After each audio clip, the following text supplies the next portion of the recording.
Muito bem, pessoal. Estamos de volta com as nossas pílulas de direito penal, com o nosso Café com Penal, que é o nosso bate-papo eventual sobre temas importantes de direito penal que vão ajudá-lo na sua vida profissional e também, especialmente, nos concursos públicos.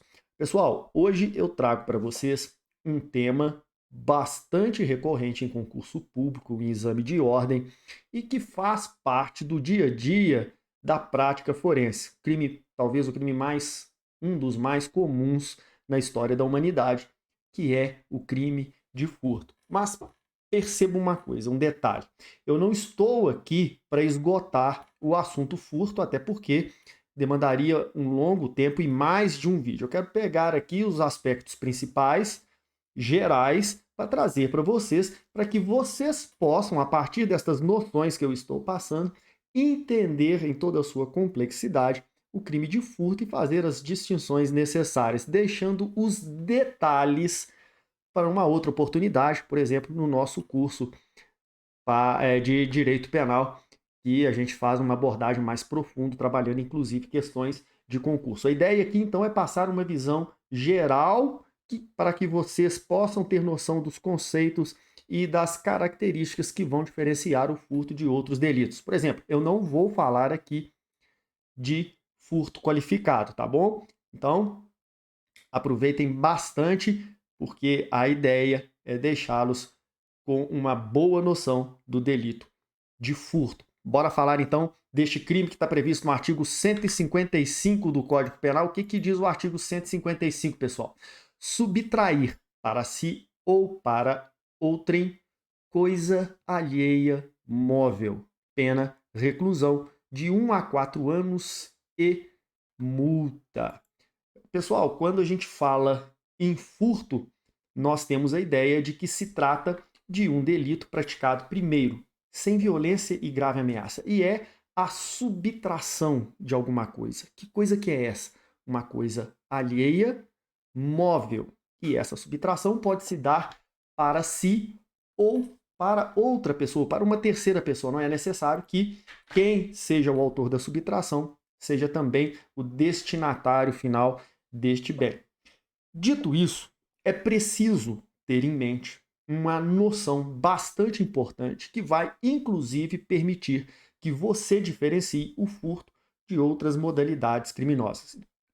A que estou me referindo?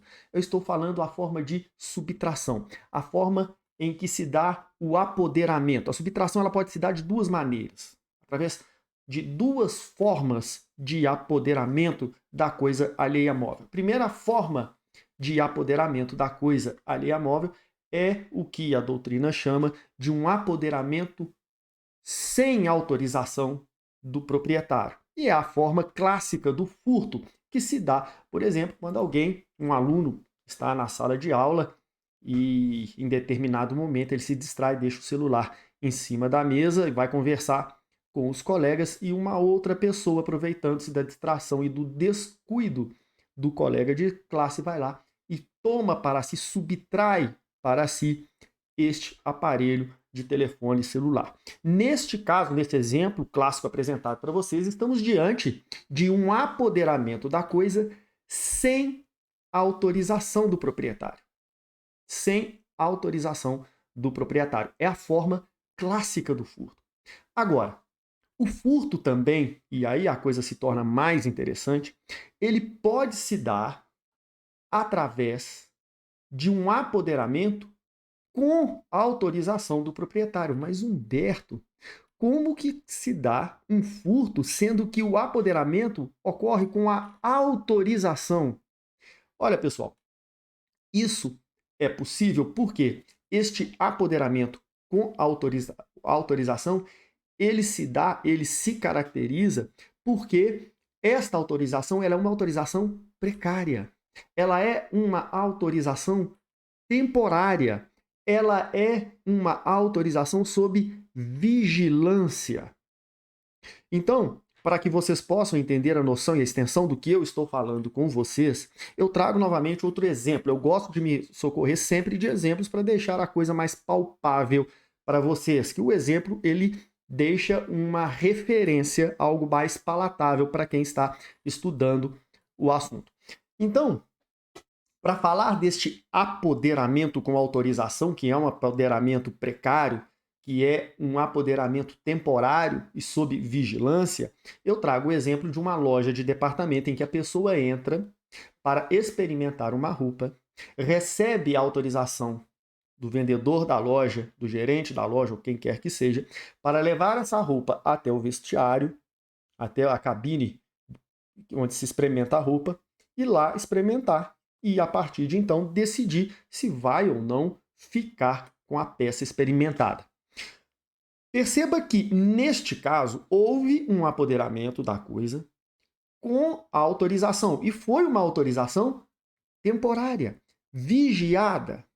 Ocorre que, em dado momento, a pessoa que levou a roupa até a cabine para experimentar decide ficar com a roupa sem adquiri-la, sem pagar por ela.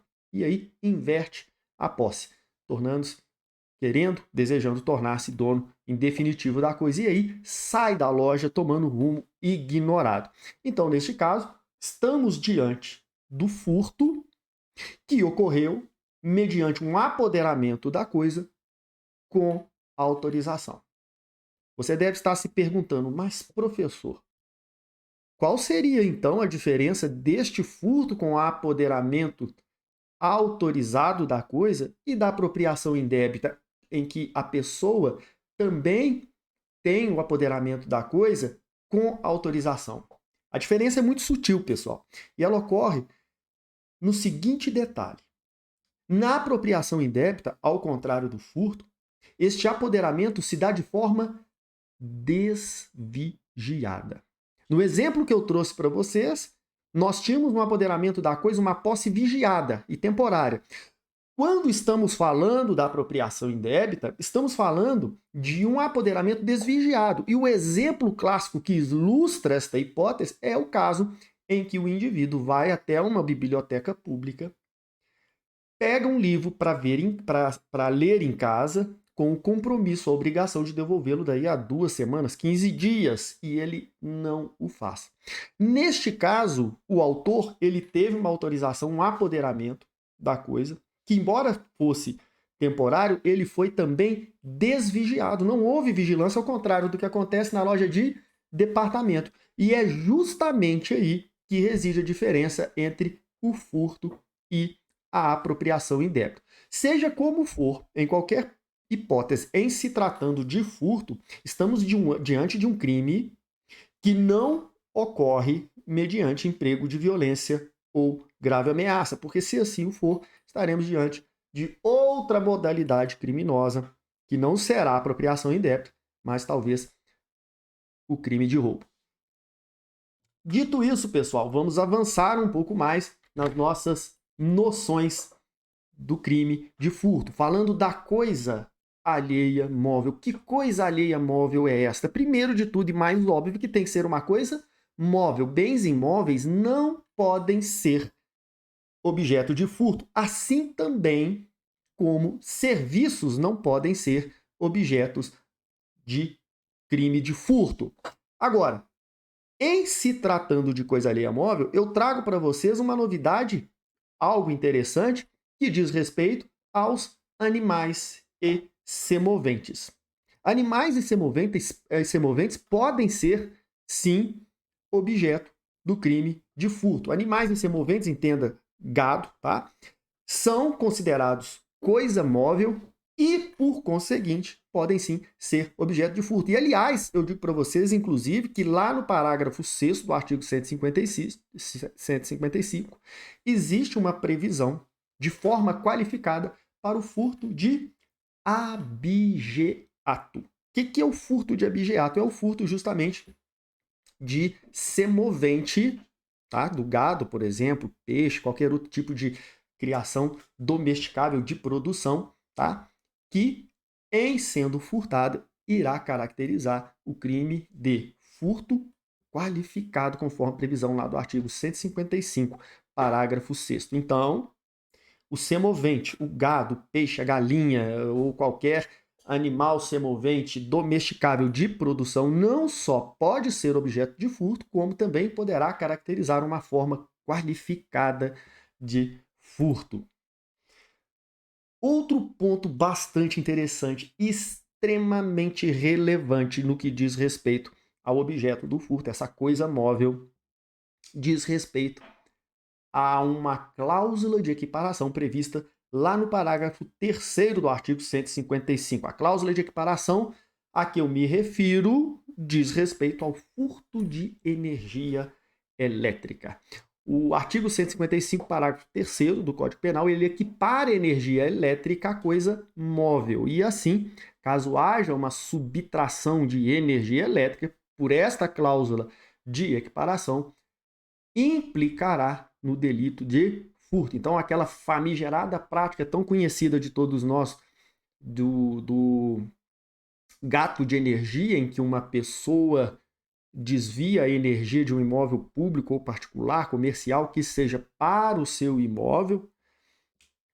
Então, o gato de energia elétrica caracteriza o crime de furto, uma prática bastante comum. Tenho certeza que todos vocês já ouviram falar em dado momento da vida deste gato de energia elétrica. Agora, uma questão um pouco mais polêmica e que traz uma discussão mais profunda diz respeito não ao gato de energia elétrica, mas ao gato net. Eu me refiro à subtração ou à captação clandestina de sinal de TV.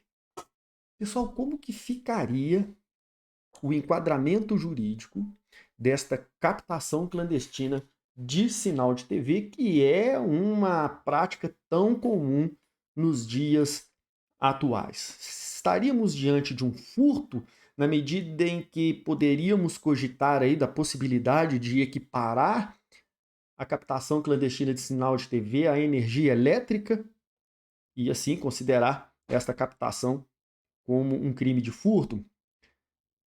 Como regra no direito, existem mais posições tratando do assunto e eu trago para vocês as duas posições existentes sobre o tema, uma entendendo que sim, que trata-se de furto, e a outra entendendo que não seria uma hipótese de furto. Vamos ver o que diz cada uma delas. A primeira corrente, ela entende que sim, que trata-se de furto porque são da mesma natureza a captação clandestina de imagem de TV e a energia elétrica. Logo, a captação clandestina de sinal de TV configura o delito de furto de energia. Esta, pessoal, é a posição do STJ e também de Guilherme de Souza Nutti. Então você pensa assim, poxa, a posição do STJ está tranquilo, está dominado. Até que você se depara com a segunda corrente, que é a posição do STF, também do Bittencourt, do Rogério Greco, e que diz justamente que sinal de TV não é energia. O agente faz uma captação ilegal de imagem e não subtração de energia. E, portanto, sendo uma captação ilegal de imagem e não de energia, não há que se falar do crime de furto. Repito, esta é a posição adotada pelo STF. Nós sabemos que... Tomar um cafezinho aqui, senão esfria.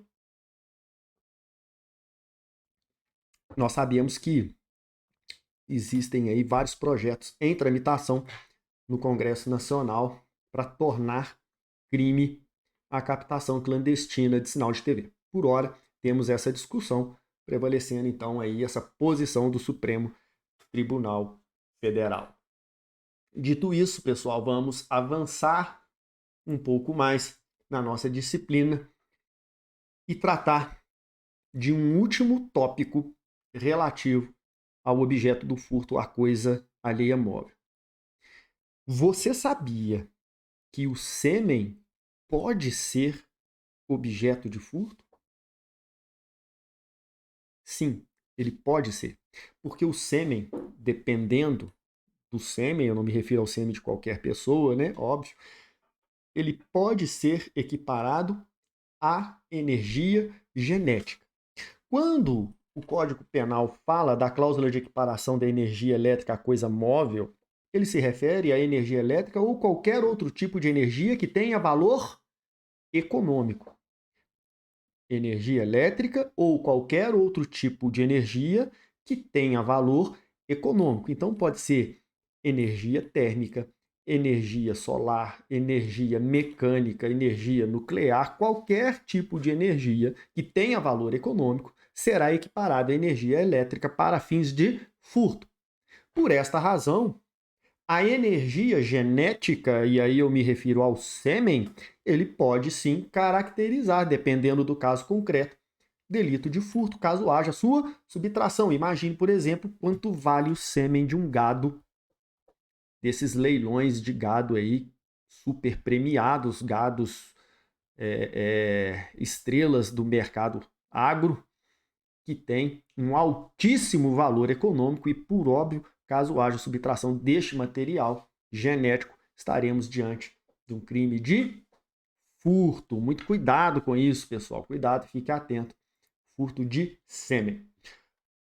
Agora, eu trago para vocês um ponto que merece atenção também, que diz respeito às coisas perdidas. Coisas perdidas, embora sejam coisas alheias, quem as subtrai não comete o delito de furto, mas sim o de apropriação de coisa achada, previsto lá no artigo 69, parágrafo único 2, pessoal, tá? Cuidado com isso, porque coisa achada não não será considerado coisa móvel para fins de furto. Ele tem um tratamento especial. Então, imagine uma situação de uma pessoa se exercitando na academia e sem que ela veja o celular cai do seu bolso e outro aluno da academia encontra o celular e ao invés de procurar o dono, fica com o aparelho para si. Neste caso, poderá responder este aluno que ficou com o celular por apropriação de coisa achada e não por furto. Qual que é o detalhe que eu chamo a atenção de vocês aqui? Para que a coisa seja considerada coisa achada ou coisa perdida, é necessário que ela tenha sido perdida em espaço público ou aberto ao público. Então, nesse sentido, não há que se falar em coisa achada ou coisa perdida quando a coisa é perdida, por exemplo, dentro de casa. E aí eu trago mais um exemplo para vocês. Imagine que a vítima perca o aparelho celular dentro de casa. E aí ela não encontra o aparelho e acaba precisando chamar um prestador de serviço para consertar algo que não está funcionando bem em sua casa. O prestador de serviço vai até o local e, ao executar o seu trabalho, ele acaba encontrando esse celular caído dentro de um engradado de cerveja que estava em determinado ponto lá da casa. E aí, o que ele faz? Ele pega para si este celular que estava perdido. Neste caso, o prestador de serviço comete o crime de furto e não o de apropriação de coisa achada, pelo simples e inexorável fato de que o bem subtraído por ele não pode ser considerado coisa perdida, porque este bem não foi perdido, não foi encontrado em espaço público ou aberto ao público. Foi encontrado na própria residência da vítima, ou seja, o bem ainda estava sob esfera de vigilância da vítima, tá bom, pessoal? A gente não pode falar de noções gerais de furto sem deixar de comentar no momento consumativo deste importante delito. Quando é que o crime de furto se consuma? Alguém tem essa ideia aí? Então, nós temos aí uma posição já consolidada do STJ no sentido de que essa posição está na tese 934, também é uma posição do STF, que diz o seguinte: consuma-se o crime de furto com a posse de fato da coisa alheia móvel, ainda que por breve espaço de tempo e seguida de perseguição ao agente, sendo desnecessária a posse mansa e pacífica ou desvigiada. Preste atenção, pessoal, por durante muito tempo prevaleceu o entendimento de que para a consumação do furto seria necessário a posse mansa, pacífica e desvigiada da coisa subtraída. Hoje não mais. Este é o entendimento do Supremo Tribunal Federal e também do STJ. Basta que haja a inversão da posse, uma posse de fato, ainda que por breve espaço de tempo, ainda que haja perseguição aos agentes infratores e mais ainda que a coisa seja recuperada. Vamos imaginar uma hipótese aqui para que possamos ilustrar para vocês. O autor entra na casa da vítima durante a noite e, ao chegar na sala, encontra um notebook em cima da mesa e resolve subtrair esse notebook. Ele pega o notebook e, quando está saindo da casa, mas ainda dentro do imóvel, na área do jardim, antes de transpor a porta para a rua, ele é surpreendido pela polícia, que foi acionada pelos vizinhos que perceberam a movimentação estranha dentro da residência. Neste caso, não houve uma posse de fato da coisa, nem por um breve espaço de tempo. Mas, se mudarmos o exemplo e considerar que esse autor conseguiu sair da casa, transpor o portão que separa o imóvel da rua, seguindo na sua calçada, tomando rumo ignorado, mas ainda na rua onde fica o imóvel furtado, foi abordado pela polícia, que também foi acionada pelos vizinhos que perceberam a movimentação estranha no local. E aí, é preso, a coisa recuperada e devolvida ao dono. Neste caso, o furto foi consumado. Por quê? Porque neste caso houve a posse de fato da coisa, mesmo que tenha sido por um breve espaço de tempo. E perceba, no exemplo citado, houve a perseguição e a recuperação da coisa, mas isso não teve o condão para ilidir, para impedir que o delito fosse consumado, porque a exigência do STF e do STJ é de que haja apenas e tão somente a posse de fato da coisa. Então, tomem como parâmetro esses dois exemplos que eu trago para vocês, a fim de que possam diferenciar um momento consumativo do furto, quando há a posse de fato e quando não há essa posse de fato. Lembrando que essa posse de fato basta que seja por um breve espaço de tempo.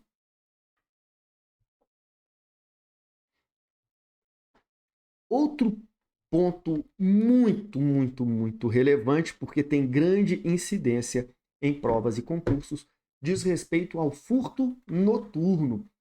E o primeiro aspecto relevante que eu trago para vocês e que é objeto de questionamento nas provas diz respeito à natureza jurídica do furto noturno. As bancas gostam de trazer o furto noturno como uma forma qualificada de furto. Está errado. Furto noturno não é furto qualificado, é furto majorado, é uma causa de aumento de pena e não uma qualificadora. Pessoal, isso chove em concurso, chove. E o candidato é levado a erro porque a banca coloca lá entre as alternativas a assertiva, que considera o furto noturno como um furto qualificado, e não é. É uma causa de aumento de pena. Então vamos dar uma olhada no que diz este parágrafo 1º do artigo 155. A pena aumenta-se de 1/3 se o crime é praticado durante o repouso noturno. Olha, pessoal, então se estamos diante de um furto praticado durante o repouso noturno, estamos falando de um furto noturno, que é uma causa especial de aumento de pena. A dúvida que fica é: o que é esse diabo de repouso noturno? A lei simplesmente silenciou, ela não nos diz, ela não informa o que é este repouso noturno, cabendo essa tarefa à doutrina e à jurisprudência. E o entendimento hoje em vigor é no sentido de que repouso noturno é o período em que as pessoas de determinada localidade se recolhem para dormir. Percebam que a noção de repouso noturno não está necessariamente ligada com a ideia de dia e noite, e sim com o período em que pessoas de determinada localidade se recolhem para dormir. Interpretando esta noção de repouso noturno, nós vamos perceber que ela irá variar de acordo com o caso concreto, de acordo com os hábitos das pessoas que vivem em determinada localidade, em tal ou qual localidade. Assim, por exemplo, podemos falar que um furto ocorrido às 21 horas não será furto noturno, por exemplo, se der no centro nervoso de São Paulo, onde 9 horas da noite a cidade ainda está pulsando. Ao passo que o furto ocorrido às 21 horas na zona rural de São Paulo poderá sim ser considerado furto noturno, porque normalmente as pessoas nas áreas rurais, 9 horas da noite, já se recolheram para dormir. Então, o que eu chamo a atenção, o que eu trago para vocês aqui, é que fiquem atentos à peculiaridade do local, ao caso concreto, sendo certo que esta noção de furto noturno irá variar de acordo com os hábitos das pessoas de determinado local. Que pode ser furto noturno em uma localidade, pode não ser na outra, ainda que o crime tenha ocorrido no mesmo horário.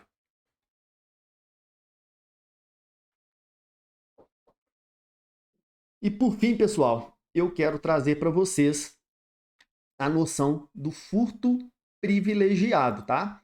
O furto privilegiado tem a sua previsão no parágrafo 2º e diz o seguinte: se o criminoso é primário e é de pequeno valor a coisa furtada, o juiz pode substituir a pena de reclusão pela pena de detenção, diminuí-la de 1 a 2/3 ou aplicar somente a pena de multa.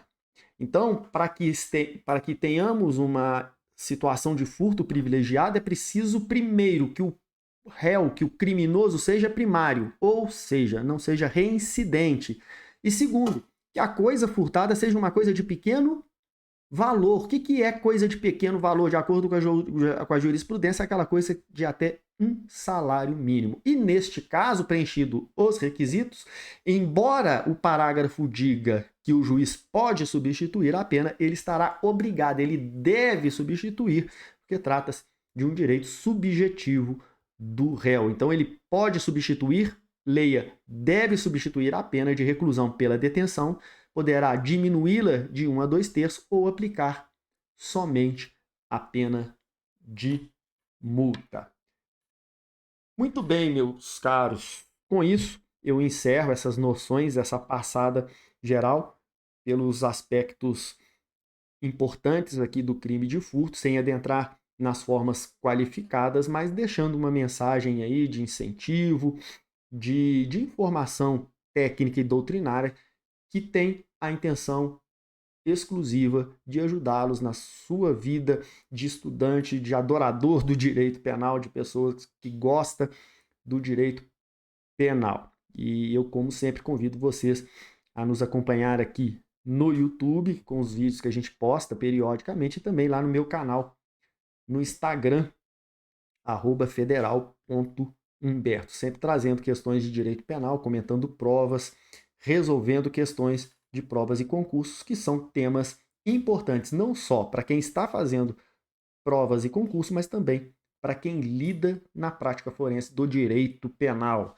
É sempre bom frisar que quem domina a teoria tem uma prestação de serviço muito mais qualificada do que aquele profissional que milita apenas com conhecimento da prática, né? Saber teoria, conhecer a teoria, te coloca numa posição muito mais vanguardista, muito mais poderosa, podendo obter resultados muito mais positivos. Pessoal, agradeço a atenção de todos e até a próxima oportunidade. Um grande abraço.